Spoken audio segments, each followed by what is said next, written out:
buenos días a todos. Dar las gracias a Elisa y a Bene otra vez, como todos los demás, por haberme invitado y felicitaros por el éxito de la charla, del curso. Bueno, a mí me ha tocado hablar de la evolución de la alineación en la PTR. Ya hay muchas de las cosas que yo voy a hablar que se han dicho en las sucesivas charlas, o sea que intentaré por lo menos no aburriros demasiado y no extenderme mucho.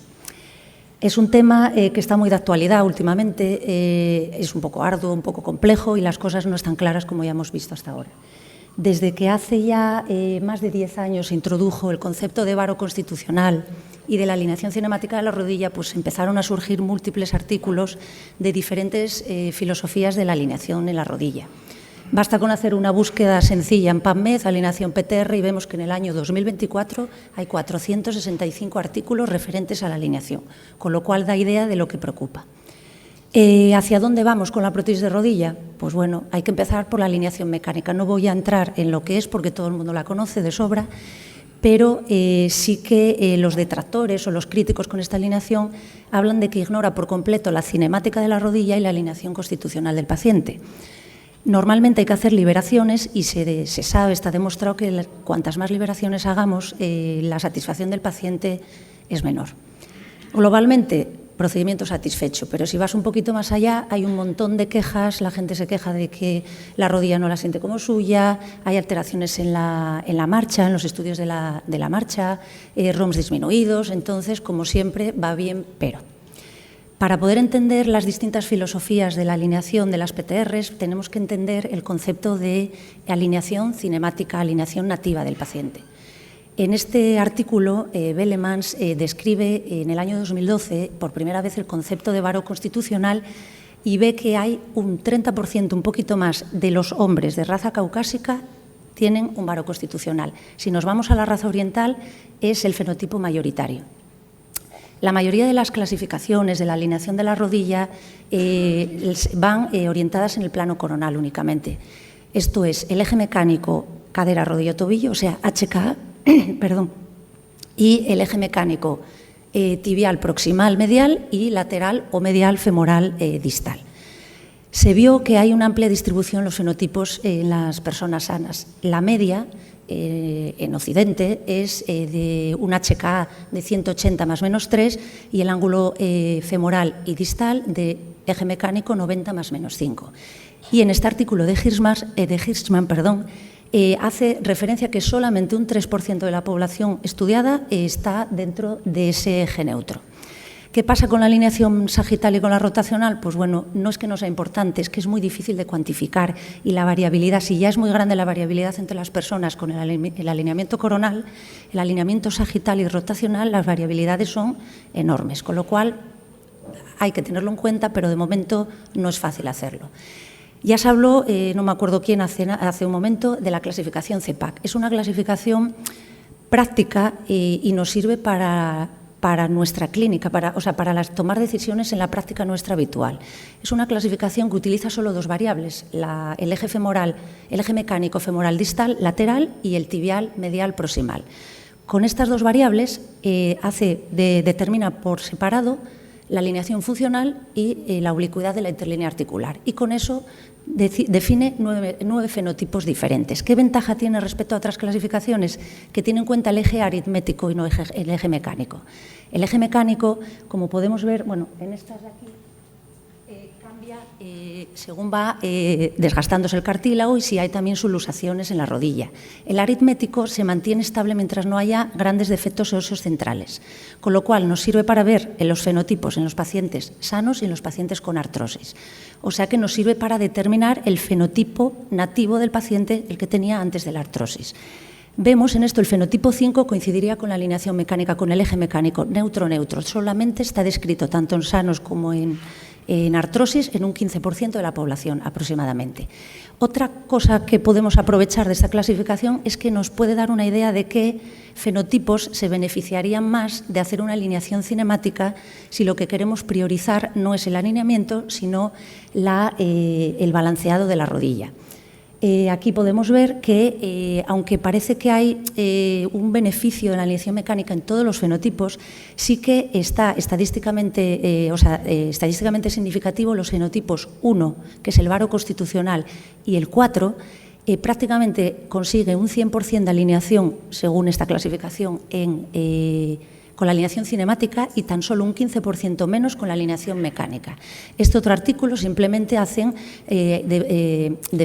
hicieron un estudio con un poco más de 1000 rodillas, todos varos constitucionales, o sea, fenotipo 1, y vieron que las 2/3 partes de la muestra le cambiaban la oblicuidad de la interlínea articular a un fenotipo 4. No vieron que eso causara problemas clínicos, pero ahí está, has cambiado la oblicuidad de la interlínea articular y eso podría traer consecuencias. Si sabemos que las rodillas son muy distintas unas de otras, ¿por qué seguimos empeñados en hacer un alineamiento todas las rodillas iguales? Bueno, para ello surgen diferentes tipos de alineación. Los podemos dividir en dos grandes grupos. Las alineaciones sistemáticas, todas las rodillas se hacen igual. Y las individualizadas o personalizadas, en las que estaría la cabeza de todos la alineación cinemática, es la rodilla se alinea individualizada a cada paciente. Estarían en el medio las híbridas, que tienen una filosofía entre las dos, que podríamos considerar también como individualizadas o personalizadas.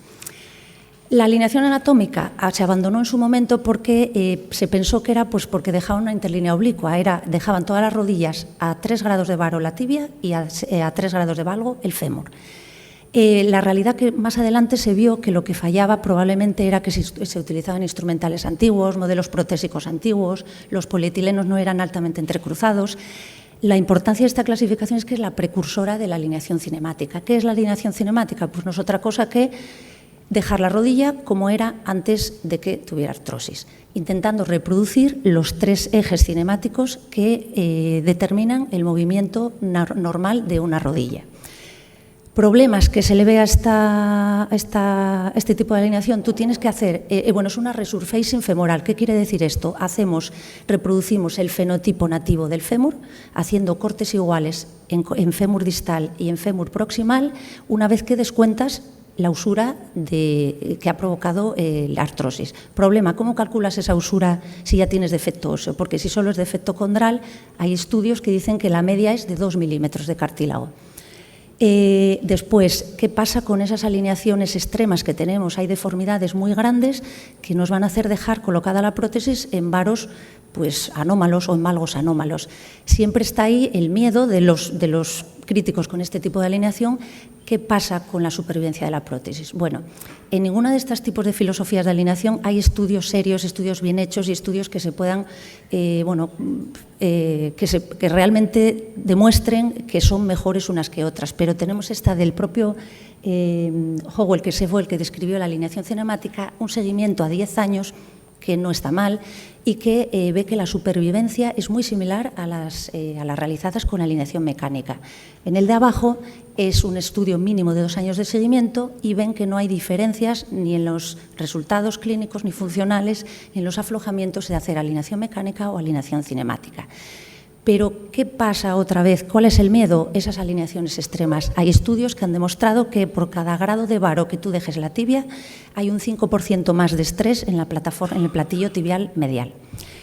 Ahí surgen, variaciones de la alineación cinemática. La restringida, ya se habló no voy a extenderme mucho, simplemente es una alineación cinemática resurfacing femoral, pero con límites.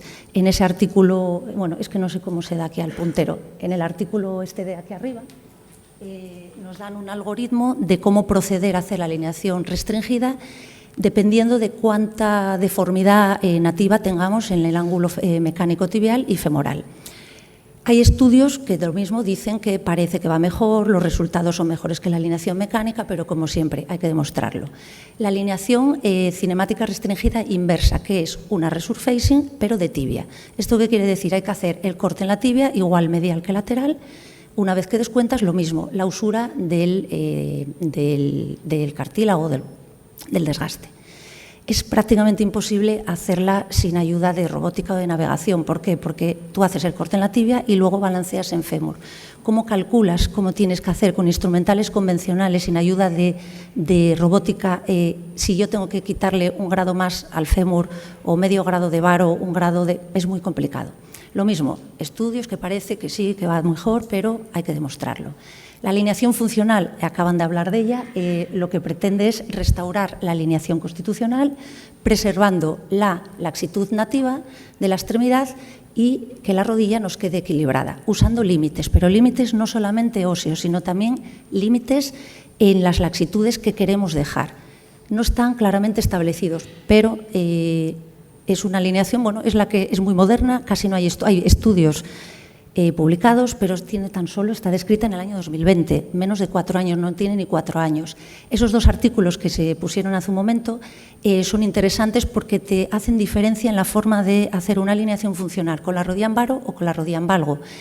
Es diferente una rodilla vara con una rodilla valga, las estamos haciendo todas igual según esas filosofías, bueno, me estoy liando. Según las filosofías no se explica bien, entonces estos artículos yo los recomiendo porque son muy interesantes de leer y de aplicar. Yo los he leído y los he empezado a aplicar. ¿En qué punto estamos? Pues bueno, diferentes autores, cada uno pues hablando de su libro, cada uno defendiendo su método de alineación. ¿Hay ganadores? Pues bueno, de momento ahí está el asunto que no. Ya para terminar, necesitamos definiciones estandarizadas de las distintas filosofías de alineación y cómo hay que alinear las rodillas, cuál es el objetivo óptimo de la brecha. Necesitamos métodos precisos de medición de laxitudes. Creo que fue el doctor Martín que antes habló del Omnibotics, no lo conocía, pero bueno, parece que es mejor que lo que estamos haciendo o lo que hago yo con el Mako, que es tiro aquí al máximo, aflojo un poco, meto cucharilla o tiro de… Bueno, estamos jugando a ser precisos, pero lo que estamos haciendo es, a la sensación que a mí me da, yo no tengo la misma fuerza que cualquiera de vosotros. Entonces, es una cosa ahí que hay que mejorar. ¿Qué más? A intentar ir hacia alineaciones más personalizadas, empezando poco a poco, no lanzarte a lo loco a hacer alineaciones cinemáticas sin límite ninguno. Tienes que empezar por rodillas fenotipo varos, hombres que tengan menos de 8 o 10 grados de varo, y luego por ahí ir lanzándote a ir a rodillas más complejas. Por supuesto, utilizando robótica o, si no tienes acceso a ella, navegación, que yo creo que es más sencillo que casi cualquier hospital tenga acceso a un sistema de navegación. Importantísimo, estudios de calidad. Necesitamos ensayos aleatorizados que nos sigan, o sea, nos digan, que nos demuestren que realmente está funcionando esas alineaciones, qué alineación es mejor. Necesitamos que se comparen no solo con la alineación mecánica, hay muchas alineaciones descritas. Las alineaciones tienen que compararse entre ellas y ver qué fenotipos realmente se benefician de cada alineación. Una vez que tengamos estudios de calidad hechos, habrá que hacer metaanálisis que nos digan si realmente la alineación importa tanto como creemos o no importa. De la alineación funcional hay ya artículos randomizados que son de hace muy poquito y habrá que ver si el futuro es la alineación funcional o no. El tiempo nos dirá y nada más. Muchas gracias.